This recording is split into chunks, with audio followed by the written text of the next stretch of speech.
Sermon 181 of Nahjul Balaghah reminds us that we can become aware of God in non-sensual ways if we consider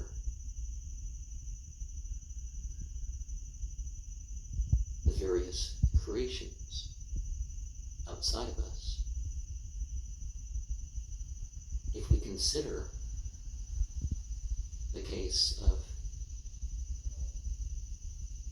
this vessel of a body that we are in, if we consider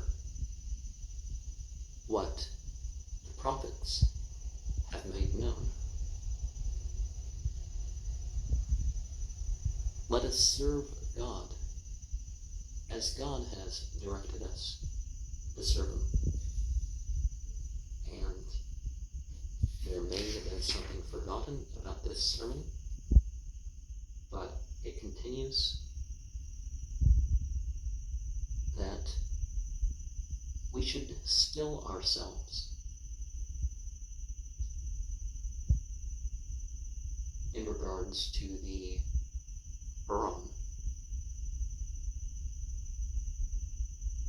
that we should manifest its prohibitions as encouragements. The religion is complete, and certainly I have great faith in this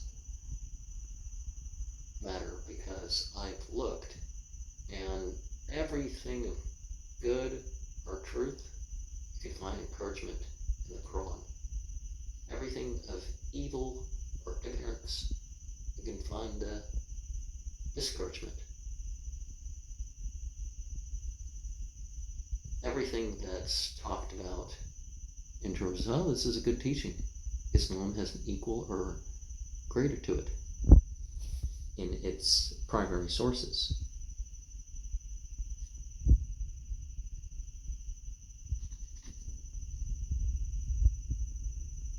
And clarity has been laid down for us as the basis.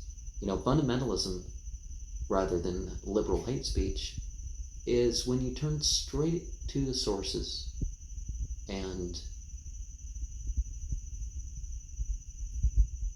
try to go with the conclusions that leads you. A liberal, for example, would disregard what the sources are saying in some aspects. With religion, that means they're putting aside religious and family values in a supposedly self-understood way.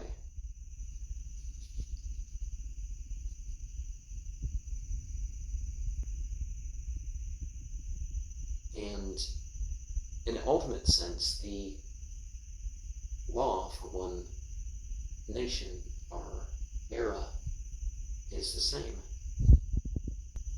It's those things which were wrong before or wrong now. There are certain material and psychological, cultural terms that we don't have to be upon now. And so let's continue to work out our path of such accordingly. And the light beings are flawless. A lot of these Vedic, I think you can call everything that happened in India as far as religion Vedic. Some of the claims about the Devas, the shining ones, the Malaika, the Ahura, Yazata, various other terms. You can't say in Islam that they ever didn't fulfill their mission, that they were in the wrong. People turn to that in Surah 202 and miss that point, because no, those were explaining things and saying, hey, this is what's wrong, this is the temptation, so don't do it. They weren't saying, oh, here's some here's some forbidden magic that you can do. And while they were pointing out that things were what they were, because of course there was some things religiously, you could say, that were going on that were not right. And rather than something that I've heard in church sermons and stuff, well, there was a claim that those were, if we were punished, we're all being punished for a week or another short time. And it's like, no, you can't stand certain punishments at all. You hear horrible things that people have went through, that, you don't even, 5 minutes or whatever is absolutely horrible.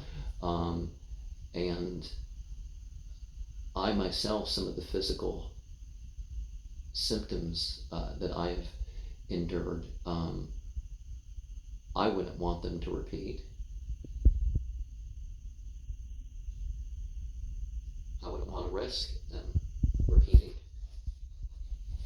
I mean, as far as this body, I would hope I would do what's right regardless of such a worry. And so let us find our enlightenment and direct our bodies towards that. And you do be careful about your money, but accept a sort of generousness. And also, Islam does not believe that the devil and the non-human demons are in hell or some other thing. It's still not their time. They've been given respite. 3 verses brought up are Ya ayyuhalladhina amanu in tansurullaha yansurkum wa yuthabit aqdamakum. And so, if we work in God's path, then God will help us towards that. And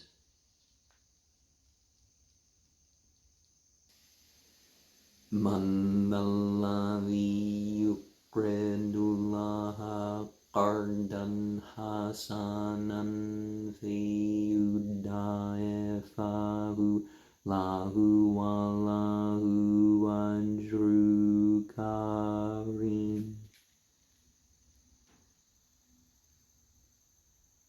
And what we give towards God's path, it will be multiplied upon its return. And another verse said, Sabeku ila magfiratin mirabikum wa jannatin arduha ka'ardi samai wal ardi uidat lilladhina amanu billahi wa rusulihi dhalika fadlullahi yutihi man yasha'u wallahu dhul fadlil azim. And what God is going to give, God's going to give it to whomever He wants.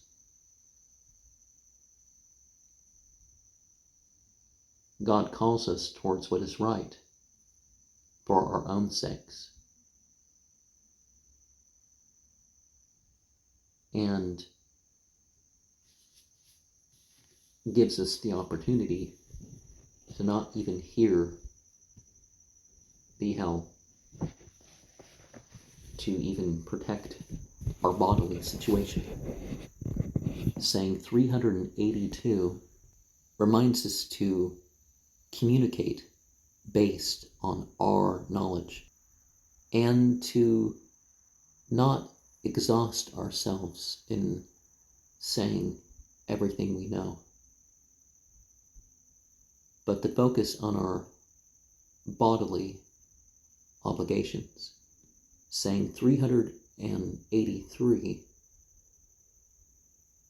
reminds us that being God-fearing is regarding being witnessed doing something wrong, or not doing something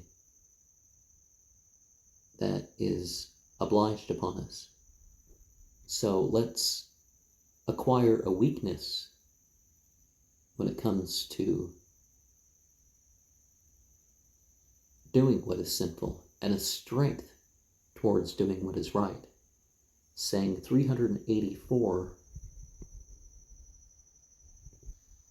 reminds us that people are inclined to the worldly despite the flaws they see happening in the material realm. So let's not fall behind in doing what is right. And let's not put our trust everywhere.